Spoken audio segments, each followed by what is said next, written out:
نحمده ونصلي ونسلم على رسوله النبي الأمين المكين الكريم الحنين الرؤوف الرحيم. أما بعد فأعوذ بالله من الشيطان الرجيم. بسم الله الرحمن الرحيم. سبحان الذي أسرى بعبده ليلا من المسجد الحرام إلى المسجد الأقصى. صدق اللہ مولانا العظیم. پچھلے تقریباً 4 جمعوں سے ہم سفر معراج کے حوالے سے گفتگو کر رہے ہیں. الحمدللہ رات شعبان کا چاند نظر آ گیا اور وہ مہمان مہینہ رمضان المبارک ہم سے اب چند قدم کے فاصلے پہ ہے. اگلے سٹیپ پہ جب چاند پلٹا کھائے گا تو وہ ایک خوشی اور ایک نوید کی ساتھ لے کر آئے گا رمضان المبارک کی صورت میں. آج کے جمعہ میں نے چند احادیث مقدسہ جو حضور صلی اللہ علیہ وسلم نے زمین و آسمان کی سیر کی اور اللہ رب العزت کے مشاہدات دیکھے اور انسانیت پر اللہ رب العزت کے کروڑہا ان گنت اس کا فضل، اس کا کرم، اس کی جود و سخا، اس کی عطا، اس کے انعام و اکرام جہاں حضور علیہ السلام نے ملاحظہ فرمائے، وہاں آقا علیہ الصلوۃ والسلام نے چند ایسے نافرمان اور بدطینت اور بد نصیب لوگوں کو بھی ملاحظہ کیا کہ جو دنیا میں برے اعمال کی وجہ سے، اپنی سیاہ کاریوں کی وجہ سے آقا علیہ الصلوۃ والسلام نے ملاحظہ فرمایا کہ ان کو عذاب الہی ہو رہا ہے. تو پھر آقا علیہ السلام نے آ کر احادیث مقدسہ میں ان کو بیان فرمایا. ان میں سے چند احادیث میں نے سلیکٹ کی آج کے جمعہ کے لیے. کوشش کروں گا کہ محدود وقت کے اندر ان کو آپ تک پہنچا سکوں. آقا علیہ الصلوۃ والسلام نے آپ نے ملاحظہ فرمایا کہ کچھ لوگ اپنا گوشت کھا رہے، ان پر چند لوگوں کو مقرر کیا گیا ہے اور جو ان کے جبڑوں کو کھولے ہوئے ہیں، منہ کو کھولے ہوئے ہیں، اور چند دوسرے افراد ان کے جسم کے اعضاء کو کاٹ کر خون سمیت ان کے منہ میں ڈال رہے ہیں. استغفر اللہ العظیم. سو آقا علیہ الصلوۃ والسلام نے جبریل امین سے پوچھا کہ یہ کون لوگ ہیں؟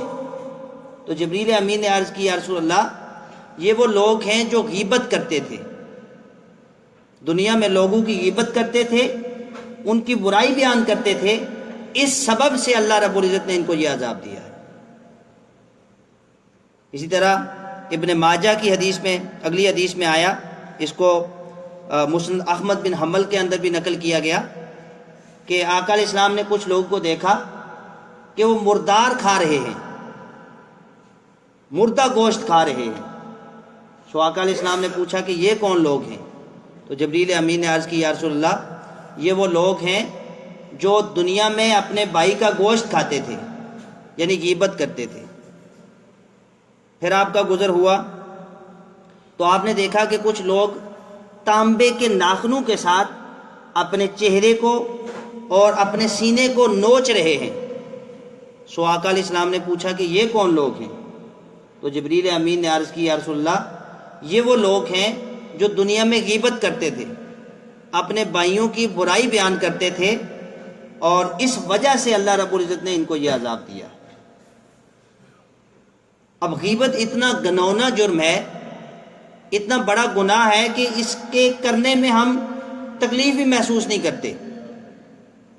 جب 2 دوست، 2 بھائی، 2 مسلمان، 2 بندے یہاں کہیں بھی اکٹھے ہوں تو لازماً ہم کسی تیسرے کا ذکر کرتے ہیں جو وہاں پہ موجود نہیں ہوتا، اور اس کی برائی کو ذکر کر رہے ہوتے ہیں.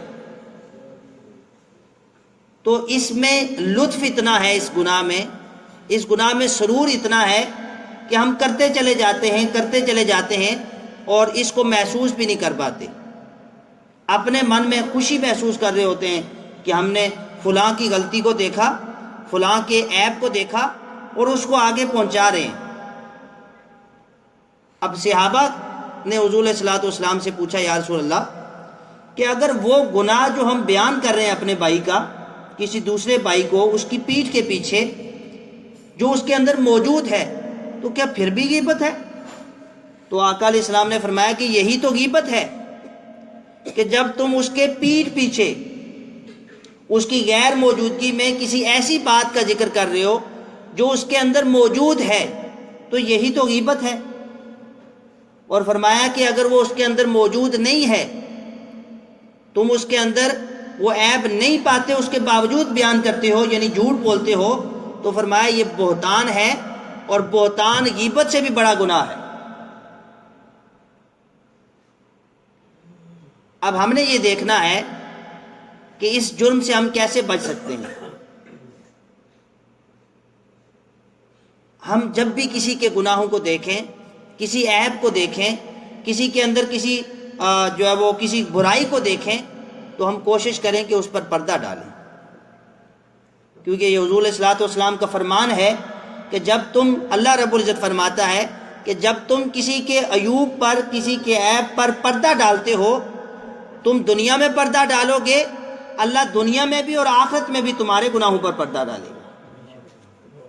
جب ہم اپنے بارے میں یہ پسند کرتے ہیں کہ ہمارے عیب کا کسی کو پتہ نہ چلے، اور ہر بندے کا یہ حال ہے، مجھ سمیت ہر بندہ یہ چاہتا ہے کہ میرے اندر جو کمی ہے، جو کوتاہی ہے، جو عیب ہے، جو نقص ہے، وہ کسی دوسرے تک نہ پہنچے۔ تو پھر ہم یہ کیوں پسند کر لیتے ہیں کہ کسی دوسرے کے عیب کو ہم لوگوں تک پہنچائیں؟ غالباً امام غزالی رحمۃ اللہ تعالی علیہ، آپ کے بارے میں آتا ہے کہ آپ کے پاس ایک مرید آیا، ایک آپ کا شاگرد آیا اور عرض کی، یا شیخ فلاں بندے نے آپ کو گالیاں دی ہیں، فلاں جگہ اس نے آپ کو برا بھلا کہا ہے۔ آپ نے فرمایا اچھا۔ آپ نے اس کے لیے تحائف کا اہتمام کیا، ایک تھال منگوایا، اس میں مختلف قسم کے تحائف اس میں رکھے اور اس بندے کو بھجوا دیے۔ تو وہ جو آپ کا شاگرد تھا، اس نے کہا حضرت اس نے آپ کو گالیاں دی ہیں، آپ بدلے میں اسے یہ تحائف بھیج رہے ہیں۔ آپ نے فرمایا یہ اس کو دے دو، اس نے اپنی نیکیاں مجھے دی ہیں، اس نے اپنی نیکیاں مجھے دی ہیں، اور میں اس لیے یہ اسے گفٹ کر رہا ہوں۔ یعنی جب آپ کسی کی برائیوں کا تذکرہ کر رہے ہوتے ہیں تو آپ اپنی اچھائیوں کو برباد کر رہے ہوتے ہیں، آپ اپنے حصے کی جو اچھائیاں ہیں وہ اس کو دے رہے ہوتے ہیں، اس کو ثواب مل رہا ہوتا ہے، کیونکہ آپ اس کی کردار کشی کر رہے ہیں۔ ہاں ایک بات میں علماء نے ہمیں اس کو جو ہے وہ تشریح فرمائی کہ جو لوگ فراڈ کرتے ہیں اس کی آپ غیبت کر سکتے ہیں، غیبت تو نہیں ہم اس کو کہہ سکتے، یعنی لوگوں کو تنبیہ کر سکتے ہیں۔ ایک بندہ فراڈ کرتا ہے، دھوکہ کرتا ہے لوگوں کے ساتھ، اور آپ اس کے دھوکے میں آ چکے ہیں، کبھی اس نے آپ سے ادھار لیا یا کوئی معاملہ آپ سے کیا، کوئی بزنس میں کوئی لین دین کیا، اور اس نے آپ کو بہت ہی ذلیل و خوار کیا۔ اب آپ کو یہ پتہ ہے کہ یہ بندہ اس نیچر کا ہے اور کسی دوسرے کو نہیں پتہ، اور وہ اس کے ساتھ کوئی ڈیل کرنے جا رہا ہے، تو آپ تنبیہ کے طور پر اس کو یہ بتا سکتے ہیں کہ اس بندے کے اندر یہ خامی ہے اور میں اس تجربے سے گزر چکا ہوں، یہ غیبت کے زمرے میں نہیں آئے گا۔ اور قرآن میں بھی اس کی جو ہے وہ بڑی شدید مذمت آئی، حدیث مقدسہ میں بھی بڑی شدید مذمت آئی غیبت کی، اور کہا کہ یہ ایسے ہے کہ جیسے تم اپنے مردہ بھائی کا گوشت کھاتے ہو۔ اب آگے چلتے ہیں۔ آقا علیہ الصلوۃ والسلام کا گزر ایک ایسے شخص سے ہوا کہ جو سود خور تھا۔ اب وہ سود خور کیا کر رہا تھا؟ وہ نہر میں تیر رہا تھا اور پتھر نگل رہا تھا، پتھر کھا رہا تھا۔ سو آقا علیہ السلام نے جبریل سے پوچھا یہ کون بندہ ہے؟